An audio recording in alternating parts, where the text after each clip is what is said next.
आज आपण बनवतोय मस्त असा झणझणीत अंडा मसाला। अगदी ढाब्यावर किंवा रेस्टॉरंटमध्ये मिळतो तसंच अंडा मसाला आपण घरच्या घरी बनवू शकतो, तेही मोजक्या साहित्यामध्ये। नमस्कार, एम पाटील किचनमध्ये तुम्हा सर्वांचं मनापासून स्वागत। सर्वात आधी वाटण करायचं आहे।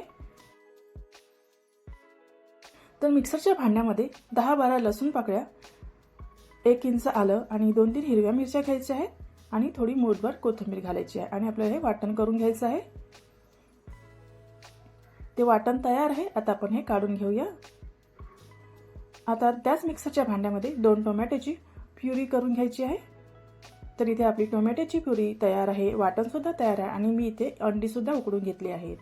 आता पॅन मध्ये 1 टेबलस्पून बटर घ्यायचं आहे। बटर चांगलं मेल्ट झाल्यानंतर यामध्ये 1 टीस्पून लाल मिरची पावडर आणि 2-3 चिमूटभर मीठ घालायचं आहे आणि हे दोन्ही आपल्याला बटर मध्ये मिक्स करून घ्यायचं आहे आणि असं छान पसरून घ्यायचं आहे।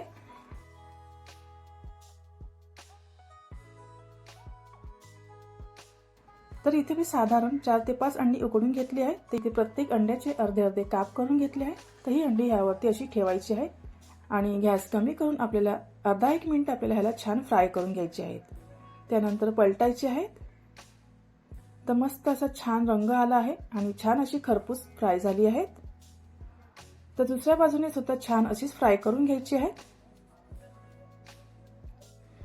तर मिनिटभराने दुसऱ्या बाजूने सुद्धा छान मस्त अशी खरपूस फ्राय झाली आहे। तर अशी अंडी फ्राय करून ग्रेव्हीमध्ये घातल्याने खूप टेस्टी लागतात। तर फ्राय केलेली अंडी प्लेटमध्ये काढूया। आता त्याच पॅन मध्ये थोडासा बटर आहे, तर 2 टेबलस्पून तेल घालायचं आहे।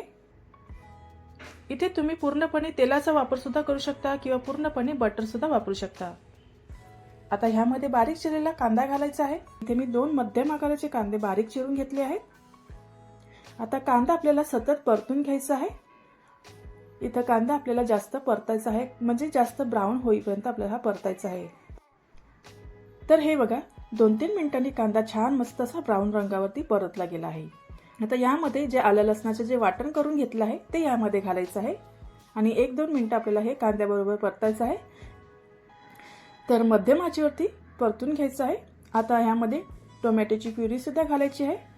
तर ही देखील छान मस्त अशी मिक्स करून घ्यायची आहे आणि ह्यावरती आपल्याला 4 ते 5 मिनिटं झाकण ठेवून मंद आचेवरती असंच ठेवायचं आहे।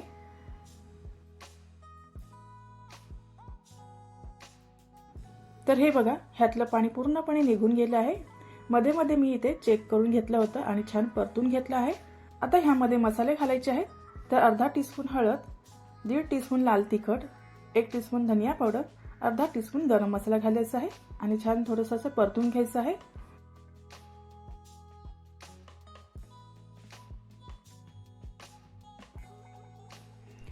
आता मसाला परतून झाल्यानंतर ह्यामध्ये थोडं पाणी घालायचं आहे आणि आपल्याला जेवढी ग्रेव्ही दाटसर हवी आहे किंवा पातळ हवी आहे त्यानुसार इथे पाणी घालायचं आहे। तर इथे थोडं पाणी घालून आपल्याला हा मसाला परतून घ्यायचा आहे।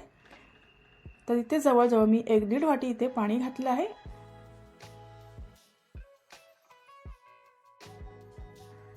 आणि ह्यामध्ये आता चवीनुसार मीठ घालायचं आहे। 4-5 मिनिटं ह्यावरती झाकण ठेवायचं आहे आणि आपल्याला ही ग्रेव्ही शिजवून घ्यायची आहे। गॅस मंद ठेवायचा आहे। तर 4-5 मिनिटांनी पाहू शकता इथे थोडीशी ग्रेव्ही अजून मला पातळ वाटते, मला इथे थोडीशी घट्टसर ग्रेव्ही हवी आहे। तर इथे मी पुन्हा 1-1.5 मिनिटं ह्यावरती झाकण ठेवते। तर हे बघा 1-1.5 मिनिटांनी झाकण काढल्यानंतर ग्रेव्ही छान तयार झाली आहे। यामध्ये आता कसुरी मेथी घालायची आहे। कसुरी मेथी घालणे पूर्णपणे ऑप्शनल आहे, पण कसुरी मेथी घातल्याने खूप चविष्ट लागते ही ग्रेव्ही।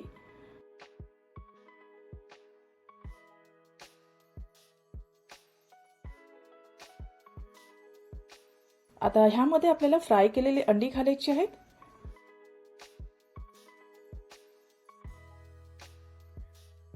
आता ह्यामध्ये आपल्याला वरतून बटर घालायचं आहे, म्हणजे बटरचा फ्लेवर या ग्रेव्हीमध्ये छान येईल। आता ह्यावरती पुन्हा मी इथे 1-1.5 मिनिटं झाकण ठेवायचं आहे आणि गॅस मंद ठेवायचा आहे। तर इथे आपला अंडा मसाला तयार झाला आहे।